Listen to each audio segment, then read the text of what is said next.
அன்பார்ந்த தோழர்களே, என் உயிரின் உயிரான விடுதலை சிறுத்தைகளே, அனைவருக்கும் வணக்கம்.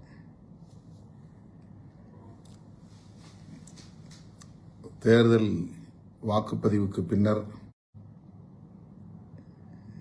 இந்த சூழலில் நம்முடைய வேட்பாளர்கள் ஆங்காங்கே வாக்கு எண்ணிக்கைக்கான களப்பணிகளில் ஈடுபட்டு வருகின்றனர். முகவர்களை நியமித்து அவர்களை ஒருங்கிணைக்கிற பணிகளில் ஈடுபட்டு வருகின்றனர். இந்நிலையில் நாம் எல்லோரையும் போல மிகுந்த எதிர்பார்ப்போடு காத்திருக்கிறோம். நம்முடைய தொகுதிகளில் மட்டுமின்றி நாம் அங்கம் வகிக்கும் திராவிட முன்னேற்றக் கழகத்தின் தலைமையிலான மதசார்பற்ற முற்போக்கு கூட்டணி மகத்தான வெற்றியை பெற வேண்டும் என்கிற எதிர்பார்ப்போடு காத்திருக்கிறோம்.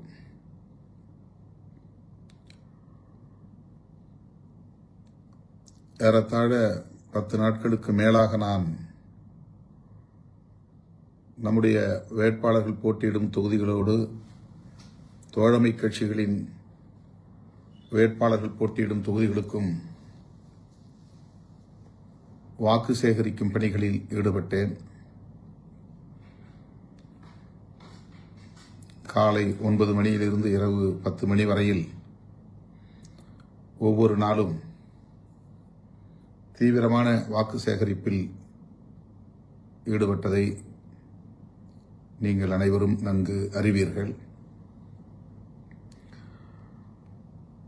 களத்தில் நாம்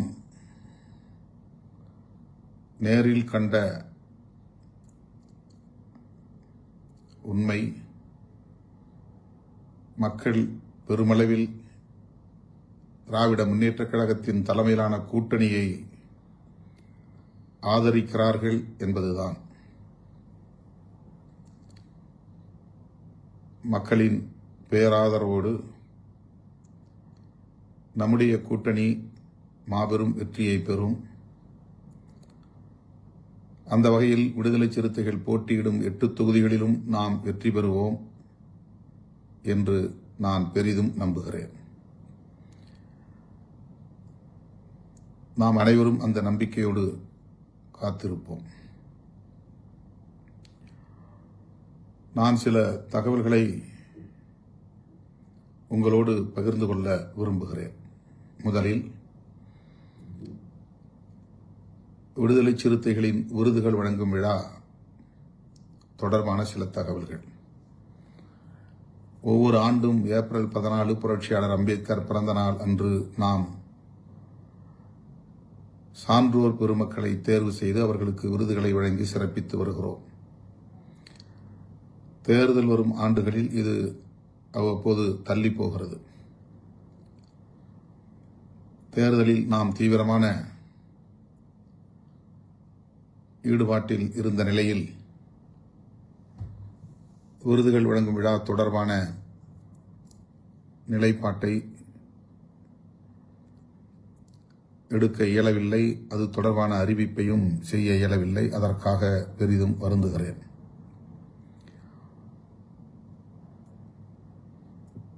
தேர்தல் முடிவுகளுக்கு பிறகு விருதுகள் வழங்கும் விழாவையும் நாம் நடத்தியாக வேண்டும். ஏற்கனவே நாம் எடுத்த முடிவின் அடிப்படையில் தமிழ் தேசிய எழுச்சி மாநாட்டையும் நடத்தியாக வேண்டும். இந்த 2 முக்கியமான நிகழ்வுகள் நமக்கு உள்ளன. இது தொடர்பாக நான் ஓரிரு நாட்களில் விருதுகள் வழங்கும் விழா எந்த தேதியில் நடைபெறும் என்பது குறித்தும், தமிழ் தேசிய எழுச்சி மாநாடு மே 17 என்று நாம் ஏற்கனவே அறிவித்திருக்கிறோம். ஆனால்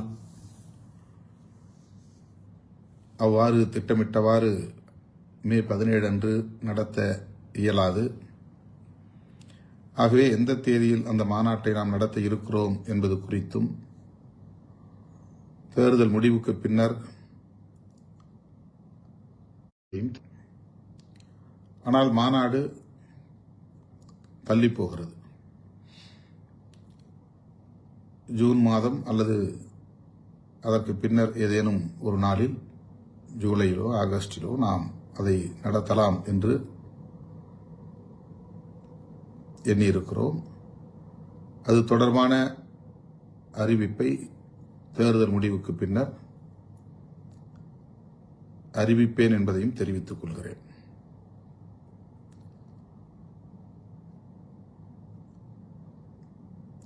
தேர்தலில் நம்முடைய கட்சியின் சார்பில் அனைத்து சட்டமன்ற தொகுதிகளிலும் தேர்தல் பணிக்குழு நியமனம் செய்யப்பெற்று ஆங்காங்கே தோழர்கள் தொகுதி வாரியாக கட்டுக்கோப்பாக இருந்து சிறப்பாக பணியாற்றியிருக்கிறார்கள், ஒரு சில தொகுதிகளை தவிர.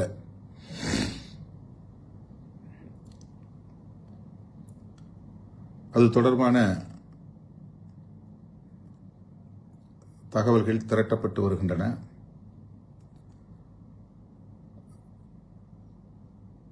குறிப்பாக நாம் போட்டியிடாத பிற தொகுதிகளில் நம்முடைய தோழமை கட்சிகளின் வேட்பாளர்களுக்கு தேர்தல் பணி ஆற்றியதில் ஒரு சில தொகுதிகளில் இருந்து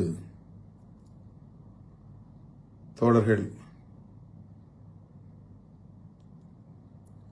ஒற்றுமையாக இருந்து பணியாற்றவில்லை என்கிற தகவல்கள் வந்துள்ளன. அது குறித்து தகவல்கள் திரட்டப்பட்டு வருகின்றன.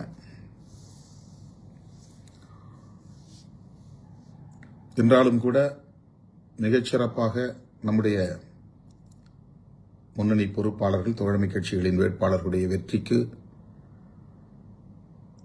பணியாற்றியிருக்கிறார்கள், தீவிரமாக வாக்கு சேகரித்திருக்கிறார்கள். தோழமை கட்சிகளை சார்ந்த வேட்பாளர்கள் விடுதலை சிறுத்தைகளின் பணிகள் குறித்து என்னை தொடர்பு கொண்டு பெருமிதத்தோடும் நன்றியோடும் சுட்டிக்காட்டியிருக்கிறார்கள். அந்த வகையிலே நான் களப்பணி ஆற்றிய அத்தனை தோழர்களுக்கும் என்னுடைய பாராட்டுதல்களையும் நன்றியையும் தெரிவித்துக் கொள்கிறேன். விரைவில் மாவட்ட செயலாளர்கள் கூட்டம் ஒருங்கிணைக்கப்படும். அந்த தேதியும் பின்னர் அறிவிக்கப்படும். தேர்தல் பணிக்குழுவை சார்ந்தவர்களும், அதாவது இந்த தேர்தலை ஒட்டி ஒவ்வொரு சட்டமன்ற தொகுதிக்கும் நியமனம் செய்யப்பட்ட மேற்பார்வையாளர்கள் மற்றும் ஒருங்கிணைப்பு குழுவை சார்ந்தவர்கள், மாவட்ட செயலாளர்கள் உட்பட மீண்டும் அழைக்கப்படுவார்கள். இந்த தேர்தல் களப்பணிகள் குறித்த மீளாய்வு, அதாவது ரிவ்யூ நடைபெறும். அதற்கான தேதி பின்னர் அறிவிக்கப்படும். தேர்தல் நிதி ஒவ்வொரு மாவட்டத்தின் சார்பிலும் மாவட்ட செயலாளர் பொறுப்பில் வங்கிக் கணக்கில் செலுத்த வேண்டும் அல்லது நேரில் செலுத்த வேண்டும் என்கிற வேண்டுகோள் விடுக்கப்பட்டது. வழக்கமாக தேர்தல் காலத்தில் நாம் தேர்தல் நிதியை திரட்டுவதுண்டு. ஆங்காங்கே மண்டல வாரியாக நிகழ்வுகள் ஒருங்கிணைக்கப்படும். அந்த நிகழ்வுகளில் தேர்தல் நிதி வழங்கப்படுவது வாடிக்கையான ஒன்று. இந்த முறை அவ்வாறு நமக்கு அந்த நிகழ்வை ஒருங்கிணைப்பதற்கான கால அவகாசம் இல்லை. அதற்கான முன் ஏற்பாடுகளை நாம் செய்யவில்லை. தருமபுரி மாவட்டத்தில் மட்டும் 2 நிகழ்வுகள் ஒருங்கிணைக்கப்பெற்று ஏறத்தாழ 50 லட்சம் ரூபாய் தேர்தல் நிதியாக வழங்கினார்கள். தமிழ்நாட்டிலேயே ஒரே ஒரு மாவட்டம் தருமபுரி மாவட்டம். அரூரில் ஒரு நிகழ்வு, தருமபுரியில் ஒரு நிகழ்வு. 2 நிகழ்வுகளிலும் சேர்த்து சற்றொப்ப 50 லட்சம் ரூபாய் நிதியை வழங்கினார்கள். அந்த தோழர்களுக்கு இந்த நேரத்தில் நான் நெஞ்சார்ந்த நன்றியை தெரிவித்துக் கொள்கிறேன். அதேபோல நான் விடுத்த வேண்டுகோளை ஏற்று பல மாவட்ட செயலாளர்கள் உடனே நேரில் என்னை சந்தித்து நிதியை வழங்கினார்கள். குறைந்தபட்சம் 50,000 1 லட்சம் 2 லட்சம் என்று சில மாவட்ட செயலாளர்களும், ஒரு சில மாவட்ட செயலாளர்கள் 5 லட்சம் 8 லட்சம் வரையிலும் வழங்கியிருக்கிறார்கள். தலைமை விடுத்த வேண்டுகோளை ஏற்று உடனடியாக தேர்தல் நிதியை கட்சிக்கு வழங்கிய மாவட்ட செயலாளர்கள் மற்றும் இதர முன்னணி பொறுப்பாளர்கள் அனைவருக்கும் நான் நன்றி சொல்ல கடமைப்பட்டிருக்கிறேன். அனைவருக்கும் மனமார்ந்த நன்றி.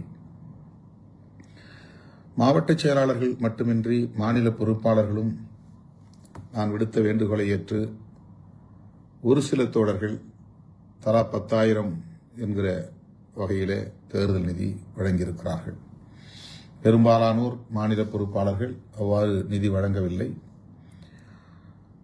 ஒரு சில தோழர்கள் வழங்கியிருக்கிறார்கள். அவ்வாறு வழங்கிய தோழர்களுக்கு நெஞ்சார்ந்த நன்றியை உரித்தாக்குகிறேன். செலுத்தாதவர்கள் விரைவில் செலுத்த வேண்டும் என்றும் கேட்டுக்கொள்கிறேன். கட்சி ஒரு நிலைப்பாட்டை எடுக்கிற போது அந்த நிலைப்பாட்டை நடைமுறைப்படுத்த வேண்டும் என்பது கட்சிக்கு வலு சேர்க்கும். அது ஒரு ஒழுங்கை உருவாக்கும். தலைமை எடுக்கிற முடிவு அல்லது கட்சி ஒருங்கிணைந்து எடுக்கிற முடிவு எதுவாக இருந்தாலும் அந்த முடிவை ஏற்றுக்கொள்வதும் நடைமுறைப்படுத்துவதும் ஒவ்வொருவரின் கடமையாகும், பொறுப்பாகும். அந்த பொறுப்பை உணர்ந்து செயல்பட்ட தோழர்களுக்கு மீண்டும் மனமார்ந்த நன்றியை உரித்தாக்குகிறேன்.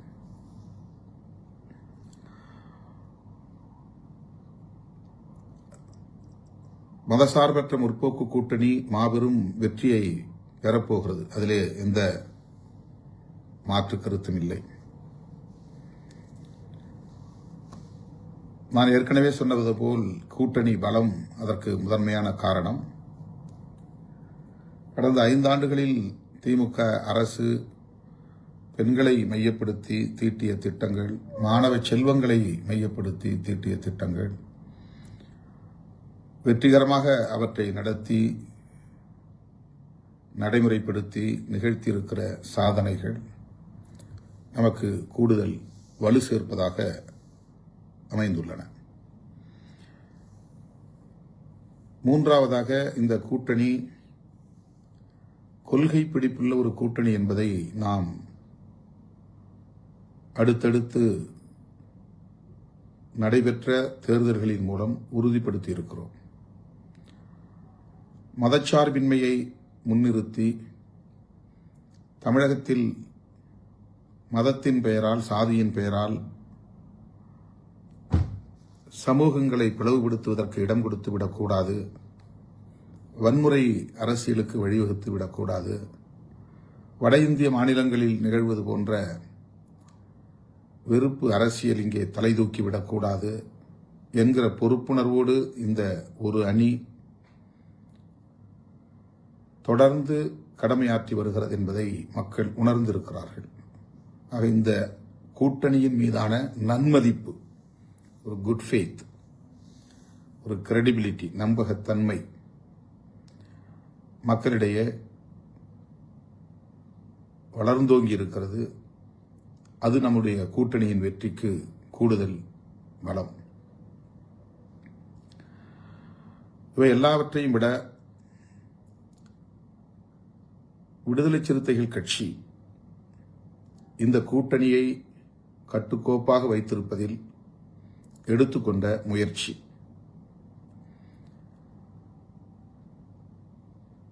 கடந்த 2 ஆண்டுகளுக்கு மேலாக மதசார்பற்ற முற்போக்கு கூட்டணியை எப்படியாவது சீர்குலைத்து விட வேண்டும், சிதறடித்து விட வேண்டும், பலவீனப்படுத்தி விட வேண்டும் என்று கங்கணம் கட்டிக்கொண்டு பலர் பல்வேறு முயற்சிகளை மேற்கொண்டார்கள். அவர்களின் டார்கெட், இலக்கு விடுதலை சிறுத்தைகள் கட்சியாகத்தான் இருந்தது. குறிப்பாக திருமாவளவன் எப்படியாவது விடுதலை சிறுத்தைகள் கட்சியை அல்லது திருமாவளவனை அந்த கூட்டணியில் இருந்து வெளியேற்றிவிட்டால் போதும், மதசார்பற்ற முற்போக்கு கூட்டணியை சிதறடித்துவிட முடியும் என்று கணக்கு போட்டார்கள். அதாவது நம்மை ஒரு துருப்புச் சீட்டாக பயன்படுத்த முயற்சித்தார்கள். நம் மூலமாக அந்த கூட்டணியை பலவீனப்படுத்த திட்டம் போட்டார்கள். இது வெறும் யூகமில்லை, அனைவரும் அறிந்த வெளிப்படையான அரசியல் உண்மை. அதற்கு நாம் கிஞ்சித்தும் இடம் கொடுக்கவில்லை.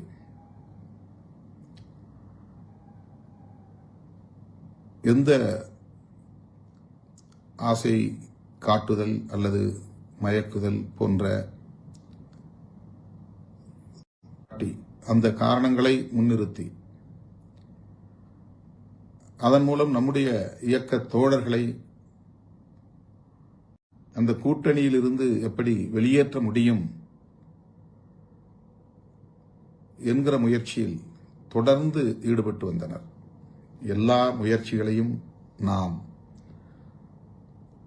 அமைதி காத்ததன் மூலம், உணர்ச்சி வயப்படாமல் நிதானமாக செயல்பட்டதன் மூலம் முறியடித்தோம். நம்மை பொறுத்தவரையில்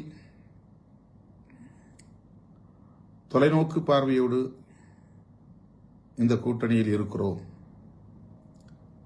வேறு எந்த காரணமும் முதன்மையானதாக இல்லை.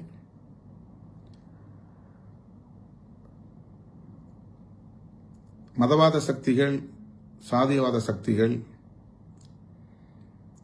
பல்வேறு முகமூடிகளை அணிந்து கொண்டு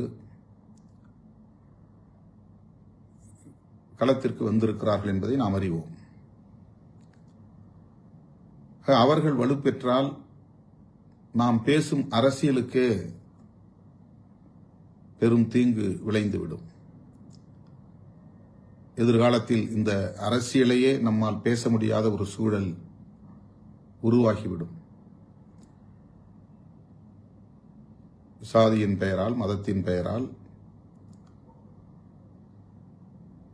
சமூக நீதி அரசியலை பின்னுக்கு தள்ளுகிற சதி முயற்சிகள் பல முனைகளில் இருந்தும் நடந்தன. அவற்றையெல்லாம் மிக இலகுவாக நாம் புறந்தள்ளிவிட்டு நாம் எடுத்த நிலைப்பாட்டில் உறுதியாக இருந்தோம். அந்த உறுதிப்பாட்டை பாராட்டுவதற்கு பதிலாக நம்மை கொச்சைப்படுத்துகிற முயற்சிகளில் ஈடுபட்டார்கள். திமுகவுக்கு நாம் துணை நிற்கிறோம் என்கிற அந்த ஒரு கோணத்தில் இருந்து மட்டுமே நம்முடைய நிலைப்பாடுகளை அவர்கள் அணுகினார்கள், அலசினார்கள். கூடுதல் இடங்களை பெறுவதற்கு வாய்ப்பிருந்தும் திருமாவளவன் அந்த முயற்சியை மேற்கொள்ளவில்லை. இது ஒரு விமர்சனம்.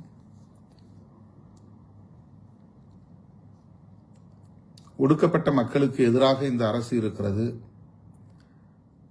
ஆனாலும் திருமாவளவன் அந்த அரசை ஆதரிக்கிறார். அதற்கு வேங்கைவயல் ஒரு சான்று என்று பேசினார்கள்.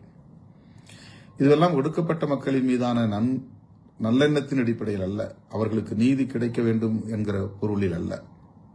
நாம் அந்த களத்தில் எவ்வளவு நேர்மையாக நின்று மக்களுக்காக மக்களோடு நின்று போராடி இருக்கிறோம் என்பதை பாதிக்கப்பட்ட மக்களே நன்கு அறிவார்கள்.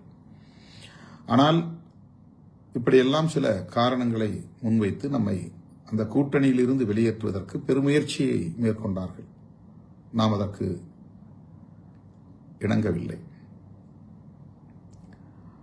உணர்ச்சி வயப்படவில்லை. அதற்கு ஒரே காரணம், நாம் அங்கம் வகிக்கிற அந்த கூட்டணி நம்முடைய கூட்டணி, நாம் இணைந்து இடதுசாரி சக்திகளோடும் இதர ஜனநாயக சக்திகளோடும் இணைந்து பயணிக்கிற ஒரு கூட்டணி. அந்த கூட்டணியை பலவீனப்படுத்திவிட்டு தற்காலிகமான ஒரு லாபத்திற்காக அல்லது ஆதாயத்திற்காக ஒரு முடிவை எடுத்து காலத்தால் பழிக்கும் அளவுக்கு, களங்கம் உருவாகக்கூடிய அளவுக்கு ஆளாகிவிடக்கூடாது என்கிற எச்சரிக்கை உணர்வு. இந்த எச்சரிக்கை உணர்வை சமூக ஊடகங்களில் விவாதிக்கக்கூடியவர்கள் யாரும் சுட்டிக்காட்டி பாராட்டவில்லை. எத்தனையோ வாய்ப்புகள் இருந்தும் எவ்வளவோ ஆசை காட்டியும் கூட அதற்கு இணங்காமல் தான் எடுத்த நிலைப்பாட்டில் திருமாவளவன் உறுதியாக இருக்கிறார். அந்த உறுதிப்பாட்டை வரவேற்கிறோம், பாராட்டுகிறோம் என்று சொல்லுவதற்கு சமூக ஊடகங்களில் ஆட்கள் இல்லை. மிக மிக சொற்பமாக ஒரு சிலர் அதை உணர்ந்து வெளிப்படையாக சுட்டிக்காட்டி பாராட்டியிருக்கிறார்கள். ஆகவே இன்றைக்கு மதசார்பற்ற முற்போக்கு கூட்டணி இந்த மாபெரும் வெற்றியை பெறப்போகிறது, திமுக ஆட்சியை கைப்பற்றப் போகிறது என்று சொன்னால் அதற்கு விடுதலை சிறுத்தைகளின் அணுகுமுறையும் விடுதலை சிறுத்தைகளின் உறுதிப்பாடான நிலைப்பாடும் ஒரு காரணம் என்பதை யாரும் மறந்துவிட முடியாது, மறுத்துவிட முடியாது. இதை யாரும் சுட்டிக்காட்டி விவாதிக்கப் போவதில்லை.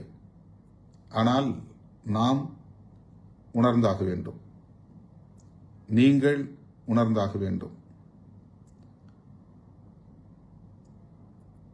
நாம் சராசரி அரசியல்வாதிகளைப் போல் செயல்பட்டிருந்தால், கூடுதல் இடங்களுக்காக ஆசைப்பட்டிருந்தால், மாற்றம் என்கிற பெயரில் நாம் வேறொரு முடிவை எடுத்திருந்தால், தமிழ்நாடு அரசியல் தலைகீழாக மாறியிருக்கும் என்பதிலே யாருக்கும் மாற்று கருத்து இருக்க முடியாது. அதை நாம் விரும்பவில்லை.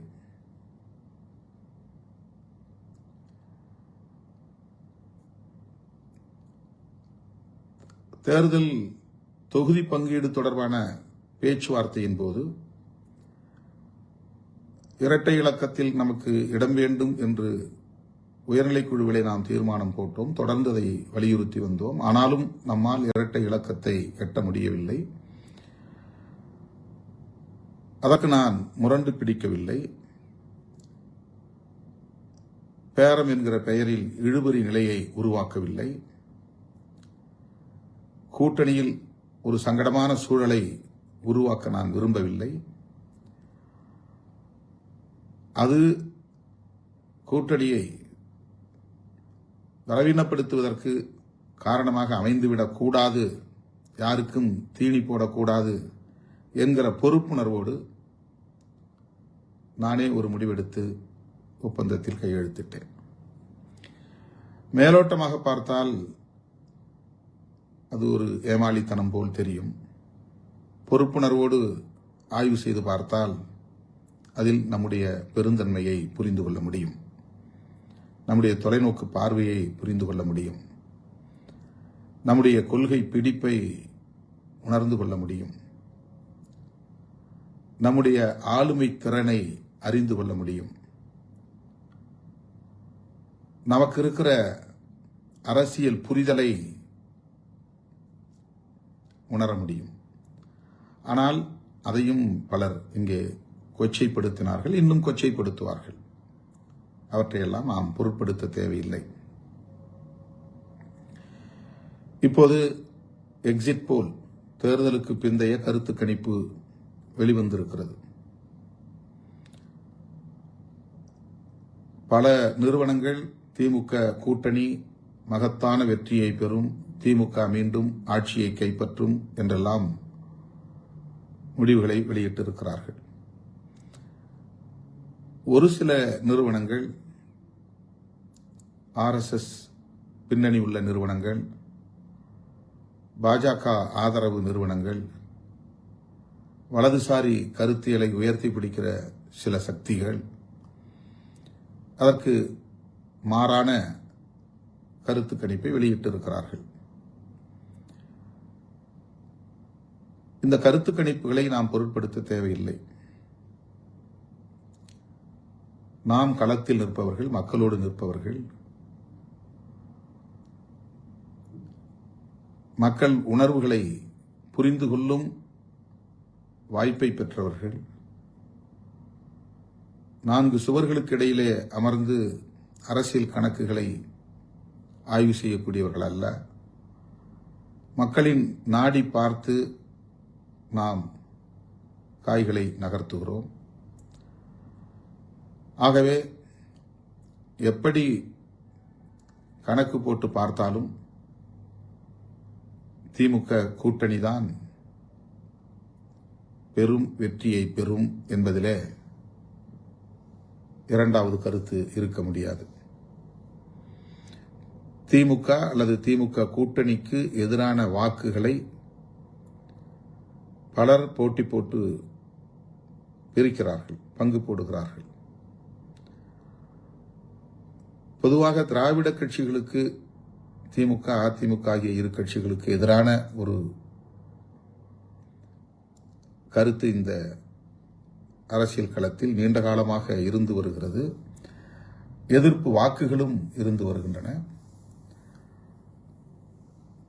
அந்த எதிர்ப்பு வாக்குகளை ஒவ்வொரு காலகட்டத்தில் அவ்வப்போது தோன்றிய மாற்று அரசியல் சக்தி என்று அடையாளப்படுத்திக் கொண்ட அரசியல் கட்சிகள் பெற்றிருக்கின்றன அல்லது பங்கு போட்டிருக்கின்றன. ஆகவே இந்த முறை திமுகவை எதிர்த்து அல்லது திமுக கூட்டணியை எதிர்த்து களத்திலே நிற்கும் அதிமுக தலைமையிலான கூட்டணி, விஜய் தலைமையிலான கட்சி, சீமான் தலைமையிலான கட்சி, இவர்கள் அத்தனை பேருக்குமே திமுக எதிர்ப்பு என்கிற ஒன்றுதான் பிரதானமான முதன்மையான அரசியல், அல்லது திமுக கூட்டணி எதிர்ப்பு என்பதுதான் முதன்மையான அரசியல். அவர்கள் மூவரும் அவரவர் சக்திக்கு ஏற்ப இந்த எதிர்ப்பு வாக்குகளை பகிர்ந்து கொள்கிறார்கள், பிரித்துக் கொள்கிறார்கள். புதிதாக களம் காணுகிற தமிழக வெற்றி கழகம் திமுக அதிமுக ஆகிய இரண்டு கட்சிகளுக்கும் எதிரான வாக்குகளை பெருவாரியாக பிரித்துக் கொள்ள இருக்கிறார். ஆனால் தனித்த ஒரு சக்தியாக அவர் திமுக அதிமுக அல்லது திமுக கூட்டணி அதிமுக கூட்டணி ஆகிய இரண்டு கூட்டணிகளையும் பின்னுக்கு தள்ளி ஆட்சியை கைப்பற்றும் அளவுக்கான வலிமையை அவர் பெற்றிருக்கவில்லை. அதற்கான வாய்ப்பே இல்லை. ஆக எப்படி கணக்கு போட்டு பார்த்தாலும் திமுக வெற்றி பெறும், திமுக கூட்டணி வெற்றி பெறும் என்கிற போது நாம் போட்டியிடக்கூடிய 8 தொகுதிகளிலும் நாம் வெற்றி பெறுவதற்கான வாய்ப்பு மிக பிரகாசமாக இருக்கிறது என்று நான் நம்புகிறேன். எனவே அந்த நம்பிக்கையோடு நாம் மே 4ஆம் தேதியை வரவேற்போம். முடிவு எதுவாக இருந்தாலும் நம்முடைய அரசியல் களம் நீர்த்து போகாது. நம்முடைய பயணம் வழக்கம் போல வேகம் பெறும், இன்னும் தீவிரமடையும். இயக்கத் தோழர்கள் அந்த புரிதலோடு மே 4ஆம் தேதியை வரவேற்போம் என்பதை தெரிவித்துக் கொள்கிறேன். ஒரு வார இதழில் நம்முடைய கட்சியை குறிவைத்து தொடர்ந்து அடுத்தடுத்து 2 கட்டுரைகளை வெளியிட்டிருக்கிறார்கள். அது தொடர்பாக நம்முடைய தோழர்கள் சமூக ஊடகங்களில் கருத்துக்களை பதிவிட்டு வருகிறார்கள். அதை பொருட்படுத்த தேவையில்லை, கடந்து போவோம். விடுதலை சிறுத்தைகள் கட்சி புரட்சியாளர் அம்பேத்கர், தந்தை பெரியார், மாமேதை காரல் மார்க்ஸ் ஆகிய மாமனிதர்களின் கொள்கை வழியில் மக்களை அரசியல் படுத்தி வருகிறது. வெறும் தேர்தலுக்காக உருவாக்கப்பட்ட கட்சி அல்ல. உருவாக்கிய உடனேயே ஆட்சி அதிகாரம்தான் எங்கள் இலக்கு என்று நாம் மக்களிடத்தில் முறையிடவில்லை. எங்களுக்கு ஒரு வாய்ப்பு தாருங்கள் என்றும் நாம் கோரிக்கை வைக்கவில்லை. சமூக மாற்றத்தை ஏற்படுத்த வேண்டும். அதற்கு அரசியல் அதிகாரமும் தேவை.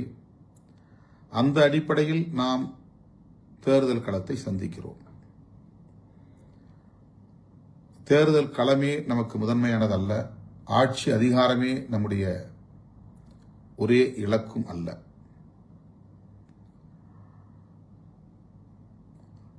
ஆகவே நம்முடைய கட்சி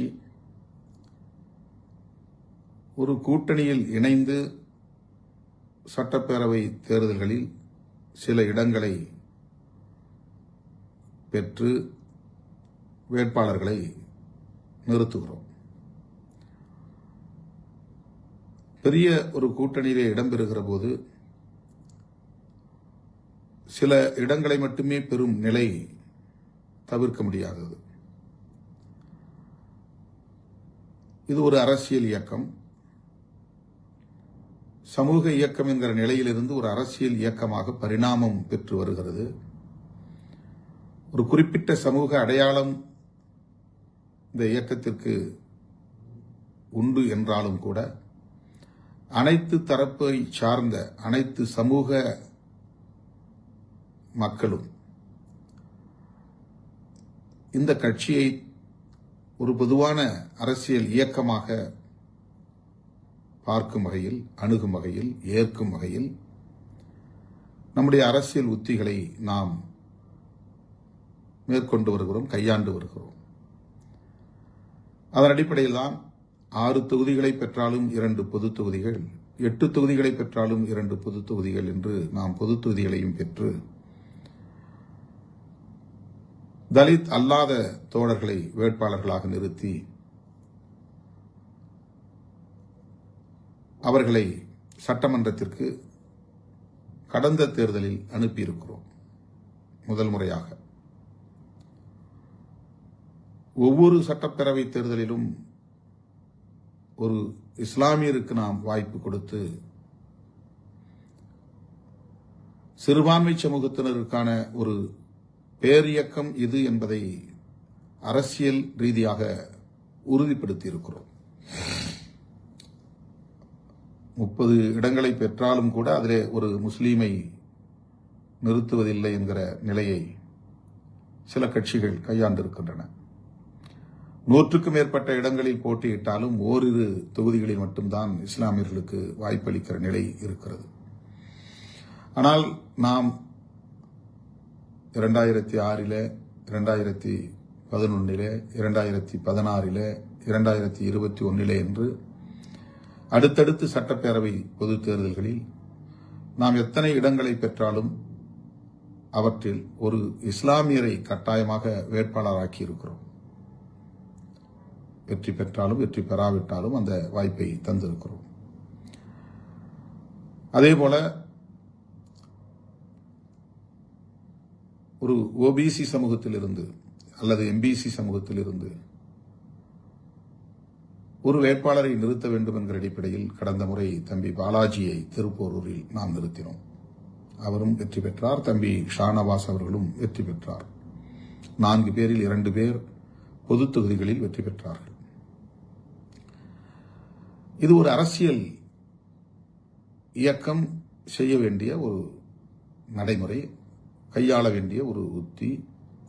ஒரு சமூக இயக்கம் என்கிற நிலையிலிருந்து அரசியல் இயக்கமாக பரிணாமம் பெறுகிற ஒரு நிலையில் நாம் இந்த உத்திகளை எல்லாம் கையாளுகிறோம். 5 ஆண்டுகளுக்கு ஒரு முறை சட்டப்பேரவை தேர்தல் என்கிற போது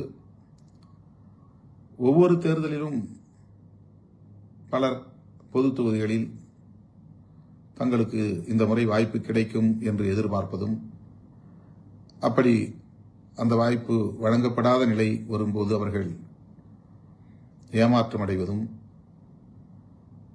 ஒரு தொடர்கதையாக இருக்கிறது. ஆகவே பொது தொகுதிகளில் நாம் வேட்பாளர்களை மாற்றுவது தவிர்க்க முடியாததாக மாறுகிறது. பொது தொகுதிகளில் மட்டுமல்ல, மொத்தமாக. ஏனென்றால் மிக குறைவான இடங்களை நாம் பெறுகிற போது புதிய புதிய ஆட்களுக்கும் நாம் வாய்ப்பு தர வேண்டும் என்கிற ஒரு நிலைப்பாட்டை புறந்தள்ள முடியாது. அந்த கோரிக்கை வலுவாக எழுகிறது. கட்சி வலுப்பெற அதிகாரத்தை நோக்கி நகர நகர முன்னணி பொறுப்பாளர்களிடையே போட்டி வலுக்கிறது. 2001 நான் தேடி தேடி ஆட்களை பிடித்து போட்டேன். 2006 கூட வேட்பாளர்கள் மிக குறைவாகத்தான் நம்மிடத்திலே போட்டி போட்டார்கள். ஆனால் 2011 அதிகரித்தது, 16 இன்னும் அதிகரித்தது, 21 மேலும் ஒரு தொகுதிக்கு 10 பேர் என்கிற அடிப்படையில் போட்டி அதிகரித்தது. இப்போது 2026 சட்டப்பேரவை பொதுத் தேர்தலில் 2050 பேர் 234 தொகுதிகளில் இருந்தும் விருப்ப மனுக்களை வழங்கியிருந்தார்கள். அதிலே வட மாவட்டங்களில் ஒரு தொகுதிக்கு 100 பேர் 150 பேர் என்கிற அடிப்படையிலே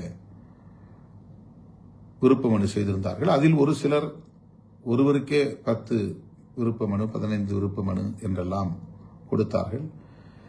என் பெயரில் மட்டும் பல தோழர்கள் கிட்டத்தட்ட 100க்கும் மேற்பட்ட விண்ணப்பங்களை செய்திருந்தார்கள்.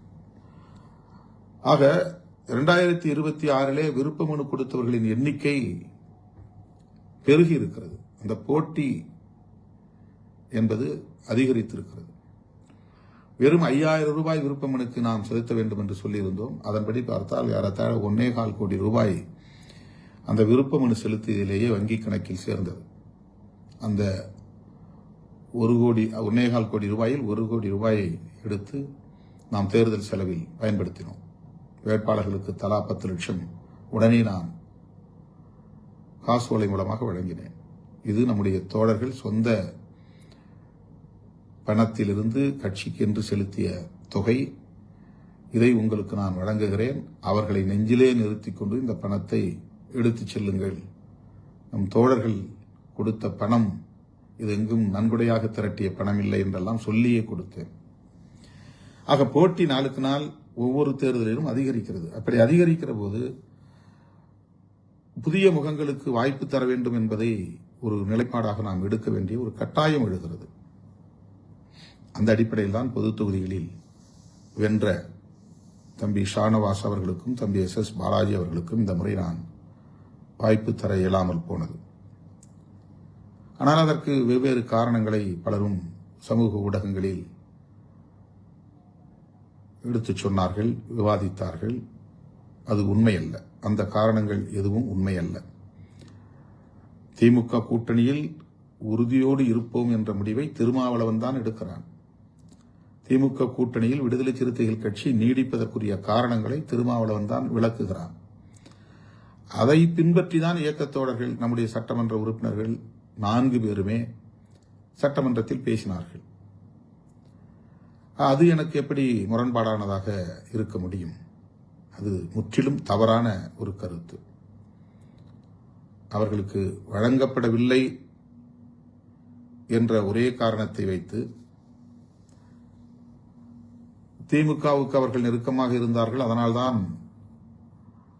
3 பேருக்கும் பனையூர் பாபு உட்பட வழங்கவில்லை என்று சொன்னார்கள்.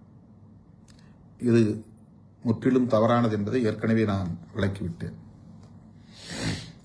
புதிய முகங்களுக்கு வாய்ப்பு தர வேண்டும் என்பது ஒவ்வொரு கட்சியிலும் இருக்கிற நடைமுறைதான். திராவிட முன்னேற்ற கழகத்திலே கூட 60 பேருக்கு புதிய முகங்களுக்கு 60 புதிய முகங்களுக்கு வாய்ப்பு தந்திருக்கிறார்கள்.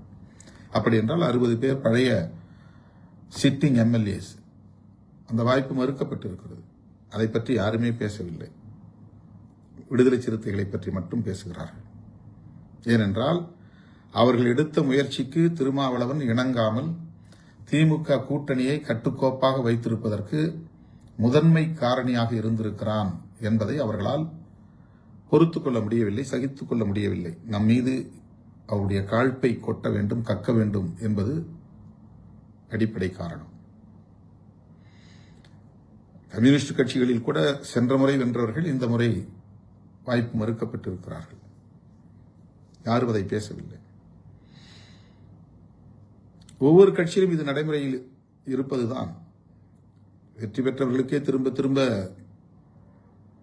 தருவது என்பது இயலாத ஒன்று. இந்த முறை அந்த 2 பேருக்கு 3 பேருக்கே மீண்டும் கொடுத்திருந்தால் புதிய 3 பேருக்கான வாய்ப்பு மறுக்கப்பட்டிருக்கும்.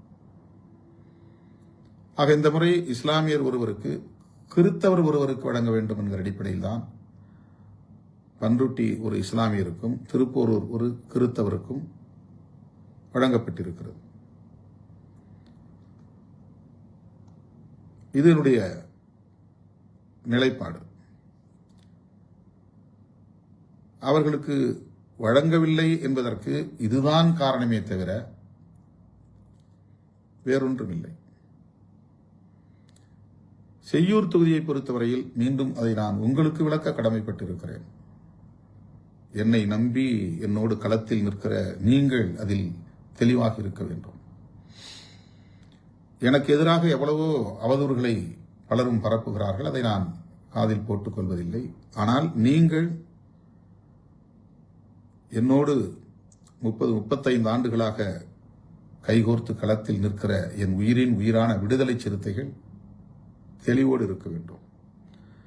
நான் இந்த தேர்தலில் போட்டியிடுவது என்று எடுத்த முடிவின் காரணமாக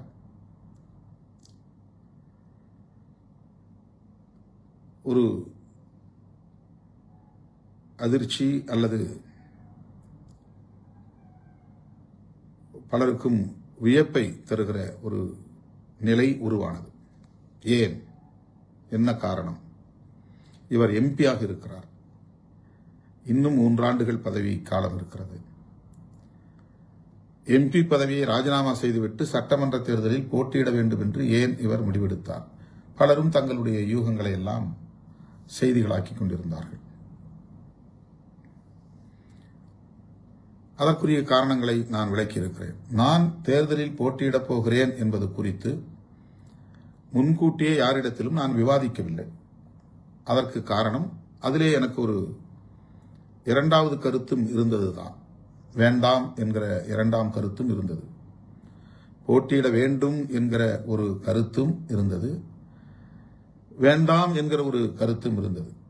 ஆகவே இது குறித்து நான் முன்னணி தோழர்களிடத்திலே, பொதுச் செயலாளர்கள் உள்ளிட்ட முன்னணி தோழர்களிடத்திலே முன்கூட்டியே கலந்து பேசவில்லை.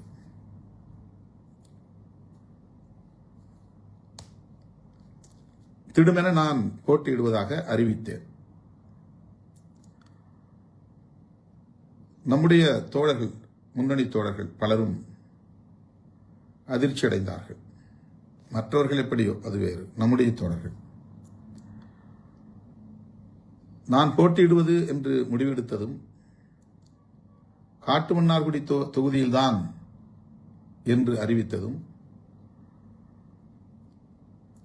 அதனால் கட்சியின் பொதுச் செயலாளர் சிந்தனை செல்வன் அவர்களை செய்யூருக்கு மாற்றியதும், அதன் அடிப்படையில் இயக்கத் தோழர்கள் அதிர்ச்சிக்குள்ளானதும் ஒரு இயல்பான நிலைதான். நான் போட்டியிடுவதென்று முடிவெடுத்த பிறகு நான் 8 தொகுதிகளில் எந்த இடத்திலும் தலைவர் என்கிற முறையிலே போட்டியிட முடியும். பெரியகுளத்தில் கூட நான் போட்டியிடலாம், அல்லது செய்யூரில் கூட நான் போட்டியிடலாம். ஆனால் டெஸ்டட் அண்ட் ப்ரூவ்டு, சோதிக்கப்பட்டு நிரூபிக்கப்பட்ட வாக்கு வங்கி நமக்கு காட்டுமன்னார் கோவிலில் உள்ளது. அங்கே விண்ணப்பம் செய்துவிட்டு நான் 8 தொகுதிகளுக்கும் சுற்றுப்பயணம் மேற்கொள்ள முடியும், பிற தொகுதிகளுக்கும் சுற்றுப்பயணம் மேற்கொள்ள முடியும். அந்த வசதிக்காக காட்டுமன்னார்குடியை நான் தேர்வு செய்யும் போது சிந்தனை செல்வன் அவர்களை ஒரு பாதுகாப்பான தொகுதி செய்யூர் என்கிற அடிப்படையில் செய்யூருக்கு மாற்ற வேண்டியிருந்தது. ஆக அவரை செய்யூருக்கு மாற்றியதால் பனையூர் பாபுக்கு அங்கே வாய்ப்பு தர இயலவில்லை.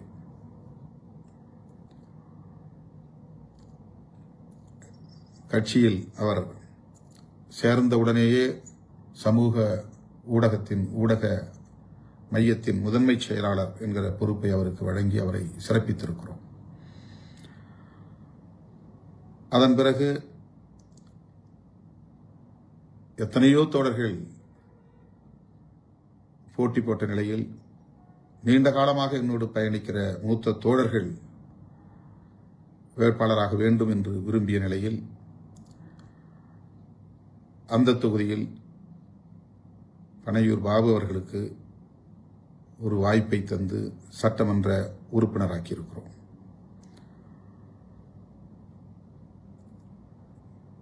முன்னணி தோழர்கள் பலரும் இப்படி கட்சிக்கு வந்த உடனேயே பலருக்கு வாய்ப்பை தந்து அவர்களெல்லாம் அதிகார வலிமை உள்ளவர்களாக ஆக்குகிறீர்கள். எங்களை போன்றவர்கள் இப்படி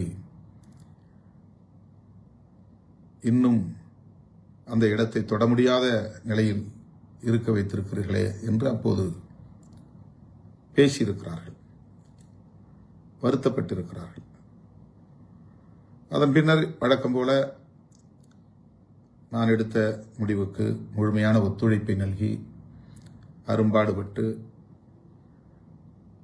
அந்த தொகுதிகளில் 4 இடங்களில் நாம் வெற்றி பெறுவதற்கு பணியாற்றியிருக்கிறார்கள், ஒத்துழைத்திருக்கிறார்கள். ஆகவே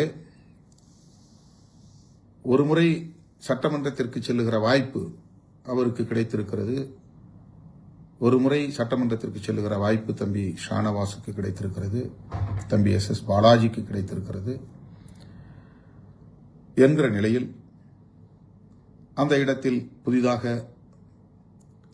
யாரேனும் ஒருவருக்கு வாய்ப்பு தரலாம் என்கிற அடிப்படையில் நான் எடுத்த முடிவுதான் அந்த முடிவு. வேறு எந்த காரணமும் இல்லை. யார் என்ன யூகங்களை பேசினாலும் அது உண்மை இல்லை. நான் போட்டியிடுவேன் என்று அறிவித்ததும், காட்டுமன்னார்குடி தொகுதி என்று அறிவித்ததும், பின்னர் அந்த போட்டியிலிருந்து நான் விலகிக் கொண்டதும் விமர்சனங்களுக்கு உரியவைதான். நான் உடன்படுகிறேன். நான் போட்டியிடுவது என்று எடுத்த முடிவுக்கான காரணங்கள் அல்லது விலகிக் கொண்டதற்கான காரணங்கள் உடன் நெருக்கமாக உள்ள முன்னணி தோழர்கள் அனைவருக்கும் நன்கு தெரியும்.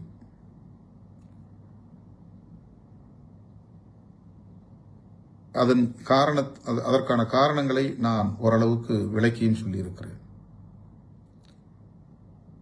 மேலும் அதை நான் விரிவாக பேச விரும்பவில்லை. அப்படி ஒரு முடிவை நான் எடுத்ததன் விளைவாகத்தான் பொதுச் செயலாளர் சிந்தனை செல்வன் மீண்டும் காட்டுமன்னார்குடியில் போட்டியிடுவதற்கான சூழல் அமையவில்லை. செய்யூருக்கு அவரை மாற்ற வேண்டிய நிலை உருவானது. இந்த உண்மை பனையூர் பாபு அவர்களுக்கும் சரி, தம்பி SS பாலாஜி அவர்களுக்கும் சரி, ஷா நவாஸ் அவர்களுக்கும் சரி விளங்கும் என்று நான் அறிவேன், விளக்கியும் இருக்கிறேன். வேட்பாளரை அறிவித்த அடுத்த நாளே தம்பி பாலாஜி வந்து தங்களின் முடிவுக்கு நான் கட்டுப்படுகிறேன், களப்பணி ஆற்றுகிறேன் என்று மனந்திறந்து பேசினார். ஓரிரு நாட்களுக்கு பின்னர் தம்பி ஷானவாஸ் நேரிலே வந்து என்னை சந்தித்து பேசினார். அப்போதே அவர்களுக்கு நான் கட்சியில் பொறுப்புகளை அறிவிப்பதாகத்தான் எண்ணியிருந்தேன். அவர்கள் இருவருமே அவசரமில்லை, தேர்தல் முடியட்டும் என்று என்னிடத்திலே கூறியிருந்தார்கள். அவர்களோடு கலந்து பேசிதான் இந்த பொறுப்பை அவர்களுக்கு அறிவித்துள்ளேன். முதன்மை செயலாளராக தம்பி ஷானவாஸ் அவர்களையும் பொருளாளராக தம்பி பாலாஜி அவர்களையும் நியமித்திருக்கிறோம். பனையூர் பாபு அவர்களை சந்திக்க இயலவில்லை. அவரோடு கலந்து பேசி அவருக்கு விருப்பமான பொறுப்பு என்னவோ அந்த பொறுப்பை வழங்க எண்ணி இருக்கிறோம். ஆனால் இரண்டாவது முறை தேர்தலில் போட்டியிடுவதற்கான வாய்ப்பு வழங்கவில்லை என்ற ஒரே ஒரு காரணத்தை வைத்து கட்சிக்குள் குழப்பத்தை ஏற்படுத்துவதற்கு ஒரு பத்திரிகை முயற்சிக்கிறது என்றால் அவர்களின் எண்ணம் என்னவாக இருக்கும் என்பதை நீங்கள் புரிந்து கொள்ள வேண்டும். எந்த பின்னணியில் அவர்கள் இதை செய்கிறார்கள் என்பதை புரிந்து கொள்ள வேண்டும்.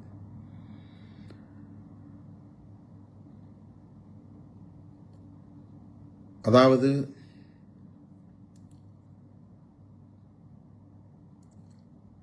அந்த இதழ் திமுகவுக்கும் திமுக கூட்டணிக்கும் எதிராக தொடர்ந்து பல கட்டுரைகளை தேர்தலுக்கு முன்பும் தேர்தலுக்கு பின்பும் எழுதி வந்ததை நாம் அறிவோம். அதுதான் அவர்களின் நிலைப்பாடு. அது நீண்ட காலமாக அவர்கள் திமுகவுக்கு எதிராகத்தான் செயல்பட்டு வருகிறார்கள். திமுக கூட்டணியில் நாம் இருப்பதனால் நமக்கு எதிராக அவர்கள் செயல்படுகிறார்கள். அவர்கள் விரும்பியதைப் போல விடுதலை சிறுத்தைகள் கட்சி ஒரு நிலைப்பாட்டை எடுக்கவில்லை அல்லது திருமாவளவன் எடுக்கவில்லை என்பதனால் நம் மீது காழ்ப்பை கக்குகிறார்கள்.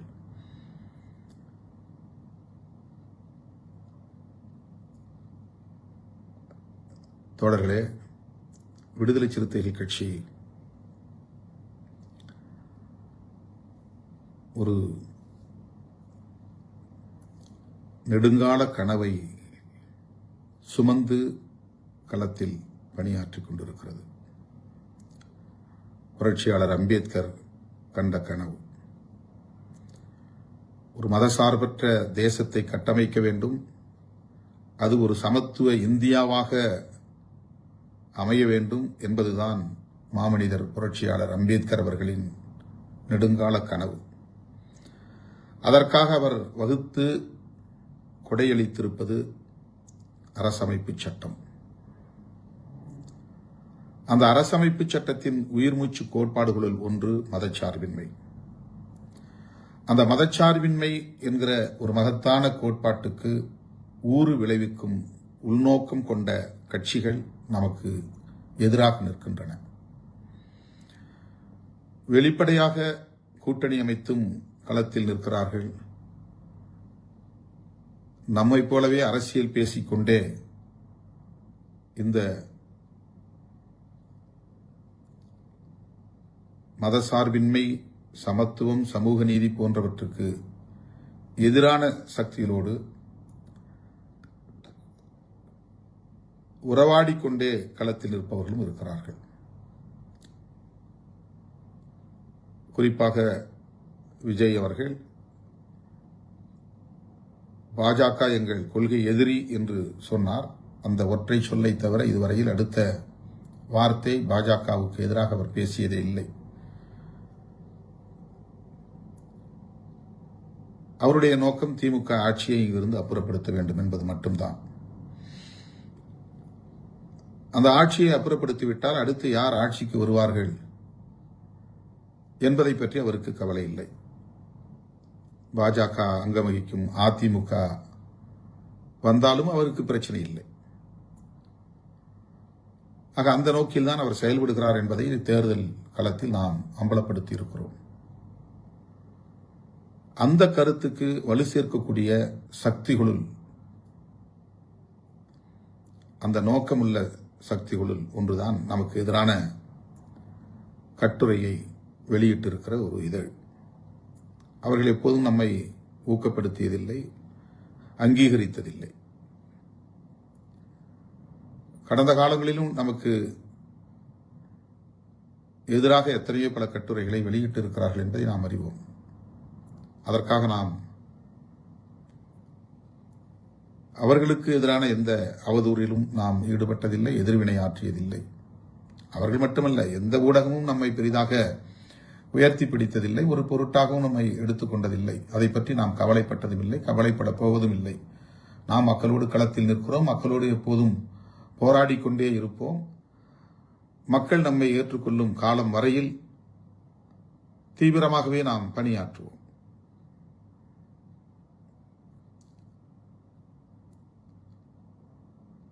எனவே தேர்தல் நேரத்தில் வேட்பாளர்களை தேர்வு செய்ததில் குறிப்பாக நான் போட்டியிடுவதென்று முடிவெடுத்ததில் அதன் அடிப்படையில் சில நிலைப்பாடுகளை நான் மேற்கொள்ள நேர்ந்தது. அதில் எந்த உள்நோக்கமும் இல்லை. தனிப்பட்ட முறையில் ஒருவரை மனதிலே வைத்து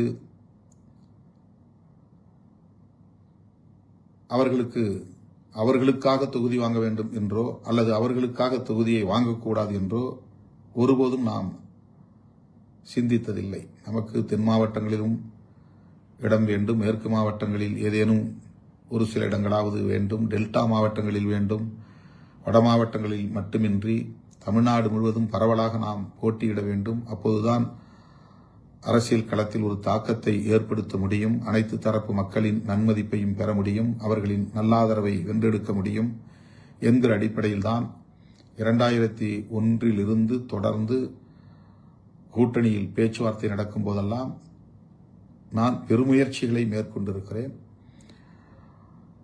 தென் மாவட்டங்களில் ஒரு முறை நமக்கு சமயநல்லூர் 2001 கிடைத்தது. அதன் பிறகு ஒரு நீண்ட இடைவெளிக்கு பிறகு இப்போது பெரியகுளம் கிடைத்திருக்கிறது. அரூரில் போட்டியிடுவதற்கு நமக்கு 2011, 2006, 2016 நமக்கு வாய்ப்பு கிட்டியது. இப்போது 21, 26 கிட்டவில்லை. இதை தோழர்கள் புரிந்து கொள்ள வேண்டும். நம்முடைய இயக்கத் தோழர்களே கூட, முன்னணி தோழர்களே கூட அவர்களை மட்டுமே மனதில் வைத்துக் கொண்டு சில கருத்துக்களை பேசுகிறார்கள். வாங்கினால் எனக்கு தர வேண்டும் என்பதற்காகவே வாங்கவில்லை என்று கருதும் நிலை. அப்படித்தான் ஒரு தம்பி கட்சியை விட்டே வெளியேறி புதிய கட்சியை தொடங்கினார். அவர் இப்போதும் காட்டுமன்னார்குடி குறித்து நான் எடுத்த நிலைப்பாட்டை விமர்சிக்கிறார். 15 ஆண்டுகள் ஆகிறது அவர் கட்சியை விட்டு போய். யாரோ எவரோ திருமாவளவனுக்கு எதிராக பேச வேண்டும் என்று தூண்டுகிறார்கள், பேசுகிறார்கள். அவர்கள் எல்லோரும் எங்கிருந்தாலும் வாழ்க என்று சொல்லுகிறவன், வாழ்த்துகிறவன் திருமாவளவன். யார் மீதும் தனிப்பட்ட ஒரு பகை உணர்வு, விமர்சனம் எனக்கு இல்லை. எனவே என் உயிரின் உயிரான விடுதலை சிறுத்தைகளே, யார் என்ன அவதூறுகளை பரப்பினாலும் அவற்றை பொருட்படுத்த வேண்டாம். எல்லோரும் இந்த இயக்கத்திற்காக தம்மால் இயன்ற பங்களிப்பை செய்திருக்கிறார்கள் என்கிற நம்பிக்கையோடு தான் அனைவரையும் நான் அரவணைத்து செல்கிறேன். நாம் 10க்கும் மேற்பட்ட இடங்களில் போட்டியிடக்கூடிய வாய்ப்பு வந்திருந்தால் இந்த 4 பேருக்கும் அப்படியே வாய்ப்பை தந்துவிட்டு புதிதாக ஒரு 6 பேருக்கு வாய்ப்பு தரும் நிலை ஏற்பட்டிருக்கும். அந்த எண்ணிக்கையை நம்மால் இன்னும் எட்ட முடியவில்லை என்பதுதான் அதற்கு காரணம். இதை முன்னணி தோழர்கள், வாய்ப்பு இழந்த கணையூர்பாபு உள்ளிட்ட அனைவரும் உணர்வார்கள் என்று நான் நம்புகிறேன். மே 4 விடுதலை சிறுத்தைகளின் வலிமையை உலகம் உணரும் முடிவுகள் வெளிவரும். விடுதலை சிறுத்தைகள்தான் உண்மையாக இங்கே ஒரு தீர்மானிக்கிற சக்தி, தமிழக அரசியலை தீர்மானித்த சக்தி என்பதை மே 4 தேதியன்று வெளிவர இருக்கிற முடிவுகள் உணர்த்தும். வரலாறு விடுதலை சிறுத்தைகளுக்கான இடத்தை, உரிய இடத்தை தரும். எனவே நம்பிக்கையோடு பயணிப்போம். அனைவருக்கும் வாழ்த்துக்கள். நன்றி.